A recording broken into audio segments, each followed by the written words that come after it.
அஸ்ஸலாமு அலைக்கும் வரஹ்மத்துல்லாஹி வபரகாத்துஹு. அன்பார்ந்த பொல்லாக்கு டிவியினுடைய அன்பர்களே, அருள் நிறைந்த பெருமக்களே, எவ்வளவு பெரிய கருணையாளன்! இந்த நாட்களையெல்லாம் தொடுவதற்கு இந்த அடிமைகளுக்கும் வாய்ப்பளித்திருக்கிறானே. ஆம், அப்படி தொட வைத்த ரப்புல் ஆலமீன் நம்மை தொழவும் வைத்து விட்டால் தொழுது கொண்டு தான் இருக்கிறோம். இருந்தாலும் இந்த ரமலானில் சற்று கூடுதல் கவனம் செலுத்த வேண்டிய ஒரு பகுதியும் இருக்கிறது. அருள் நபி ஸல்லல்லாஹு அலைஹி வஸல்லத்தினுடைய அமுத வார்த்தையாக பெருமானார் ஸல்லல்லாஹு அலைஹி வஸல்லத்தினுடைய பொன்னான செயல்களை குறித்து ஹதீஸுகளில் பதிவுகளை நாம் பார்க்க முடிகிறது. அதில் அபூ ஹுரைரா ரலியல்லாஹு அன்ஹு அவங்க அறிவிப்பு செய்து தருவாங்க, கான ரசூலுல்லாஹி ஸல்லல்லாஹு அலைஹி வஸல்லம, ஸல்லல்லாஹு அலைஹி வஸல்லம் எப்படின்னா யுரகிபு ஃபி கியாமி ரமலான, அவங்க ரொம்ப ஆர்வம் மூட்டுவாங்க ரமலானுடைய மாதத்தில் வணங்குறதுல. சொல்லிட்டு ஸல்லல்லாஹு அலைஹி வஸல்லம் என்ன சொன்னாங்க தெரியுமா?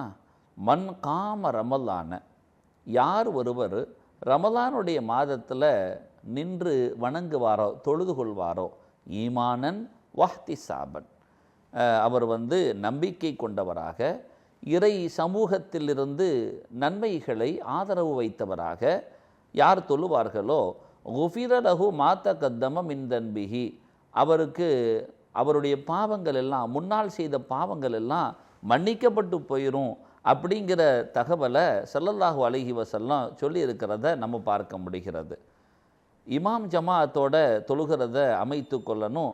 இரவு வணக்கத்தை குறிப்பாக எடுத்துக்கொள்ளணும்.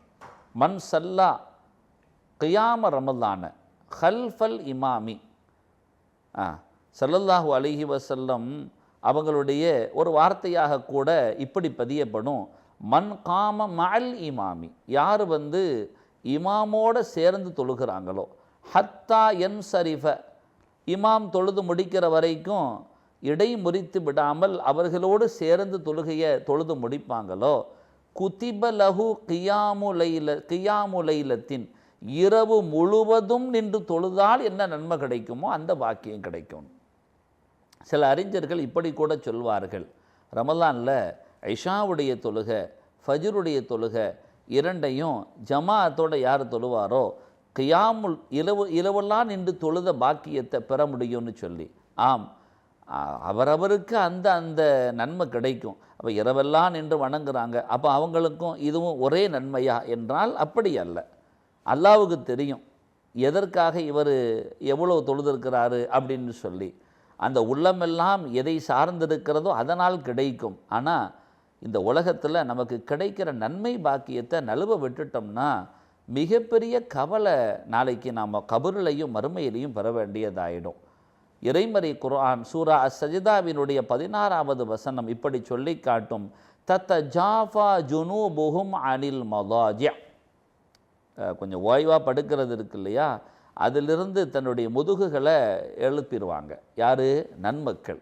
அவர்களை குறித்து அல்லாஹ் சொல்கிறான், அவங்களோட விழாப்புறங்கள் எல்லாம் படுக்கையை விட்டு உயர்ந்து விடும்னு சொல்கிறான். படுக்க முடியாது அவங்களால.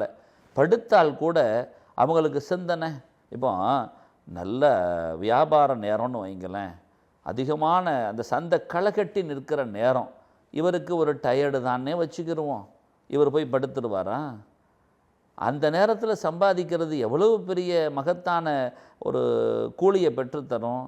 அதை கொண்டு தானே வருடத்தினுடைய மற்ற நாட்களை ஓட்டுவதற்கு காரணமாக அமையும்.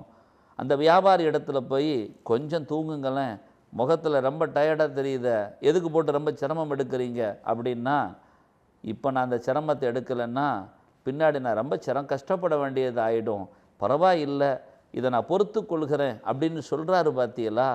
இறை நன்மக்கள் அப்படித்தான்.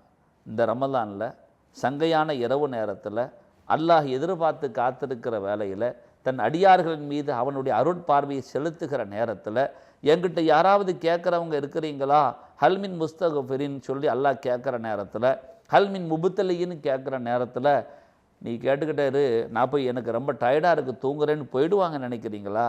அதைத்தான் அல்லாஹ் சொல்கிறான், தத்தஜாஃபா ஜுனூபுஹும் அனில் மலாஜி, முடியாதுமா அவங்களால அந்த விழாப்புறங்களை படுக்க வைக்க முடியல. அதுலேருந்து எந்திரிச்சிடுறாங்க.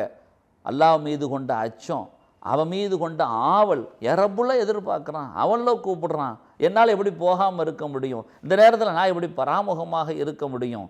அற்பமான இந்த உலகத்தில் உயர் அதிகாரி ஒருவர் வருகிறார், ஒரு முதலமைச்சர், ஒரு பிரதமர் இப்படின்னு வருகிறார் என்றால் எவ்வளவு இவன் தயாராக சென்று விடுவான். பார்க்கிறோமே அரசியல்வாதிகளை, எப்படி அவர்களுக்கு முன்னால் காட்சி தர வேண்டும் என்று, ஈமானை உள்ளத்தில் எப்படி இஸ்லாமியர்கள் வைக்க வேண்டுமோ அந்த மாதிரி இன்றைய காலத்தில் அவர்களுடைய பாக்கெட்டுகளில் தலைவர்களின் படங்கள் இருப்பதை பார்க்கிறோம் இல்லையே. எதனால்? அவரிடத்தில் நல்ல பேர் வாங்க வேண்டும் என்பதற்காக வேண்டித்தானே. உண்மையிலேயே அவர் மீது கொண்ட அளப்பெரிய பாசமா? போலி எவ்வளவு வேஷங்கள் நடைபெறுகிறது. ஏன் கொஞ்சம் ஏதாவது அவருக்கு கிடைக்க வேண்டிய பதவிகள் சொகுசுகள் கிடைக்காமல் போய்விட்டால் வாழ்க இவர் வாழ்க என்று சொன்ன நாவுகள் அப்படியே எதிர்பக்கம் தாவி ஒளிக ஒளிக என்று சொல்வதை பார்க்கவில்லையா? அப்பொழுது இந்த பாக்கெட்டில் அவர்களுடைய படங்கள் வைக்கப்பட்டிருந்தது, அதன் அடையாளத்தினுடைய உண்மைத்தன்மை என்ன பார்க்கிறோமே. கிடைத்தால்தான் மரியாதை என்பதை அற்பமான இந்த உலகத்திலேயே அடையாளப்படுத்துகிறார்களே. உண்மையாளன் அல்லாவுக்கு முன்னால் அந்த உத்தமர்கள் எல்லாம் எப்படி போய் நின்றிருப்பார்கள்?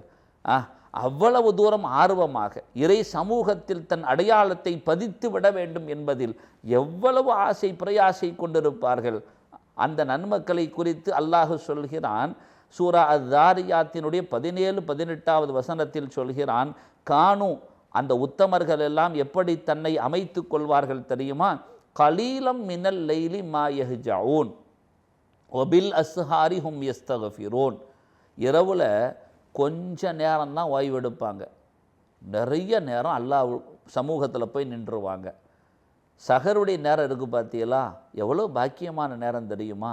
இஸ்திக்ஃபார் செய்வாங்க. நான் முன்னாடி சொன்னேன் பார்த்தீங்களா, அல்லாஹ் கேட்குறான்னு ஒவ்வொரு இரவுலையும் அந்த அந்த அந்த சஹருடைய நேரத்தில் ஹல் மின் முஸ்தக்ஃபிரின், யாராவது பிழை பொறுக்க தேடுறவங்க இருக்கிறீங்களா? ஃபக்ஃபிர் லஹு, நான் பாவத்தை மன்னிக்கிறேன்னு சொல்கிறான். அவன் மன்னிக்கிறேன்னு சொல்லும்போது எத்தனை பாவத்தை நாம் சுமந்திருக்கிறோம், எவ்வளவு கொடும்பாவங்களை எல்லாம் செய்திருக்கிறோம். அந்த நேரம் அழுது மன்றாட வேண்டிய நேரம் இல்லையா? பாவங்களுக்கெல்லாம் பரிகாரம் தேட வேண்டிய நேரம் இல்லையா? அதனால தான் அந்த நேரத்தை சரியாக பயன்படுத்தி கொள்வார்கள் என்பதையெல்லாம் நாம் பார்க்க முடிகிறது. அருள் நிறைந்த பெருமக்கள் அந்த இரவு நேரங்களை மிக அழகான வடிவத்தை கொடுத்து அதை உயிரோட்டப்படுத்தி இருக்கிறார்கள் என்பதை நாம் பார்க்க முடிகிறது. அல்லாஹ்வை நின்று வணங்குவாங்க, பிந்தின நேரத்தில் பாவ மன்னிப்பை தேடுவாங்க, அல்லாஹ்வுடைய அருளை ஆதரவு வைப்பாங்க என்றெல்லாம் அல்லாஹ் சொல்கிறான். வஸ்ஸலாமு அலைக்கும் வரஹ்மத்துல்லாஹி வபரகாத்துஹு.